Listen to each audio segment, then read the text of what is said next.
नमस्कार दोस्तों। इस वीडियो में हम लोग कुछ इंपॉर्टेंट साइंटिफिक इंस्ट्रूमेंट यानी महत्वपूर्ण वैज्ञानिक उपकरण को कवर करेंगे। देखिए, ये जो वैज्ञानिक उपकरण है ये बहुत ही महत्वपूर्ण है और अक्सर इनसे परीक्षा में प्रश्न पूछे जाते हैं। यहाँ तक कि आप देखेंगे कि अभी हाल फिलहाल में जो परीक्षाएं संपन्न हुई है उन परीक्षाओं में भी वैज्ञानिक उपकरण से संबंधित प्रश्न पूछे गए हैं। इसलिए अपनी इस वीडियो में मैंने जितने भी महत्वपूर्ण वैज्ञानिक उपकरण है जो परीक्षा में बार बार पूछे गए हैं, जहाँ से परीक्षा में प्रश्न आता है, उसे काफ़ी अच्छे से कवर करने की कोशिश की है। देखिए, पढ़ने के लिए तो पूरा सार है, लेकिन हमें अपना ध्यान वहाँ केंद्रित करना है जहाँ से परीक्षा में प्रश्न पूछे जाते हैं, जो परीक्षा के नज़रिए से बहुत ही महत्वपूर्ण है। इसके अतिरिक्त हमें कुछ भी पढ़ने की ज़रूरत नहीं है, हमें विशेषज्ञ नहीं बनना है, हमें बस उतना पढ़ना है जिससे पढ़ करके हम अपनी परीक्षा को क्वालिफाई कर सकें। इसलिए देखिए, अक्सर ये जो छोटे छोटे टॉपिक हैं जिसे हम नज़रअंदाज कर देते हैं, कई बार परीक्षा में मेरिट निर्धारण में ये बहुत ही सहायक होते हैं, क्योंकि परीक्षा में एक एक प्रश्न, एक एक अंक हमारे भविष्य का निर्धारण करता है। इसलिए हर छोटे से छोटे टॉपिक और हर छोटे से छोटे बिंदु पर भी हमें विशेष ध्यान देने की जरूरत है। तो चलिए अब शुरू करते हैं। एक एक करके जितने भी महत्वपूर्ण वैज्ञानिक उपकरण हैं उसे हम लोग देख लेते हैं। यहाँ पे पहला है एरोमीटर। इस उपकरण का प्रयोग वायु और गैस का भार तथा घनत्व ज्ञात करने में किया जाता है। दूसरे नंबर पर है अल्टीमीटर या फिर तुंगता मापी भी इसे कहते हैं। इसका उपयोग उड़ते हुए विमान की ऊंचाई नापने के लिए किया जाता है। तीसरे नंबर पर है एमीटर या फिर एम्मापी। इसका प्रयोग विद्युत धारा को मापने के लिए किया जाता है। चौथे नंबर पर है अनीमोमीटर। यह उपकरण हवा की शक्ति तथा गति को मापता है। अब यहाँ पे ध्यान देने वाली बात यह है कि ये प्रश्न 7 तारीख को दिल्ली पुलिस की जो परीक्षा थी शाम को, वहां पे ये प्रश्न पूछा था और ऑप्शन में दिया था पवन वेग, रक्तदाब और 2 ऑप्शन और थे, और इसका सही जवाब होगा पवन वेग मापी यंत्र है ये। इसलिए देखिए, बहुत ही बारीकी से हमें इन उपकरणों को देखना चाहिए, इन छोटे छोटे टॉपिक को देखना चाहिए, क्योंकि परीक्षा में कब और कैसे प्रश्न पूछ दे ये कोई नहीं जानता है। इसलिए जो सिलेबस में जो चीज़ें दी गई है उस हिसाब से हमें अपने आप को तैयार रखना है।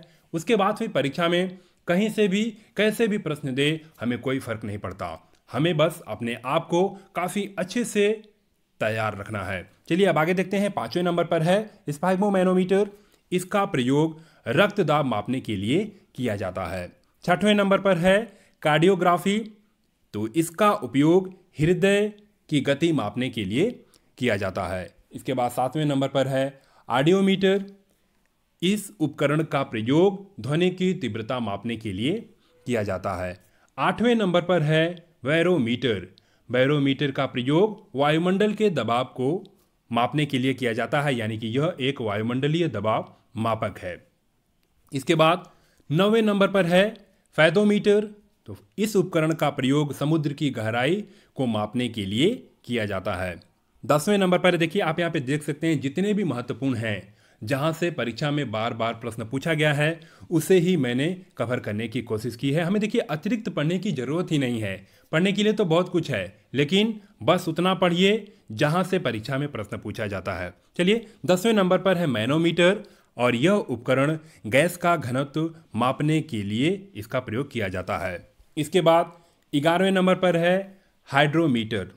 हाइड्रोमीटर का प्रयोग द्रवों का आपेक्षिक घनत्व मापने के लिए किया जाता है। 12वें नंबर पर है हाइग्रोमीटर, और इस उपकरण का प्रयोग वायुमंडल में व्याप्त आर्द्रता यानी कि जो नमी है उसके मापन के लिए किया जाता है। देखिए, अक्सर इन दोनों में बहुत ही कंफ्यूजन होता है, हाइड्रोमीटर और हाइग्रोमीटर में, इसलिए बहुत ही बारीकी से आप इन दोनों को देख लीजिएगा। हाइड्रोमीटर का प्रयोग द्रवों का आपेक्षिक घनत्व मापने के लिए किया जाता है, और हाइग्रोमीटर का प्रयोग जो है वायुमंडल में व्याप्त आर्द्रता को मापने के लिए किया जाता है।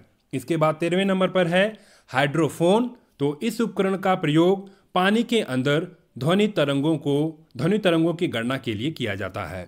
इसके बाद 14 नंबर पर है रेडियोमीटर, और यह उपकरण विकिरण के माप करने के लिए इसका प्रयोग किया जाता है। इसके बाद 15वें नंबर पर है सिस्मोग्राफ। तो सिस्मोग्राफ जो है यह एक भूकंप मापी उपकरण है।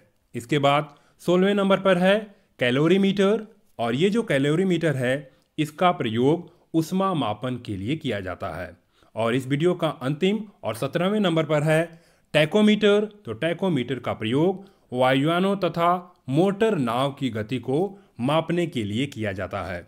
इस तरह से इस वीडियो में वैज्ञानिक उपकरण से संबंधित जितने भी महत्वपूर्ण बिंदु थे, जितने भी महत्वपूर्ण वैज्ञानिक उपकरण थे, उससे काफ़ी अच्छे से मैंने कवर करने की कोशिश की है। उम्मीद करता हूं कि ये वीडियो आपको बहुत अच्छा लगेगा और इससे आपको जानने के लिए बहुत कुछ मिलेगा परीक्षा के नज़रिए से। इस तरह से इस वीडियो में बस इतना ही। तब तक के लिए धन्यवाद। जय हिंद।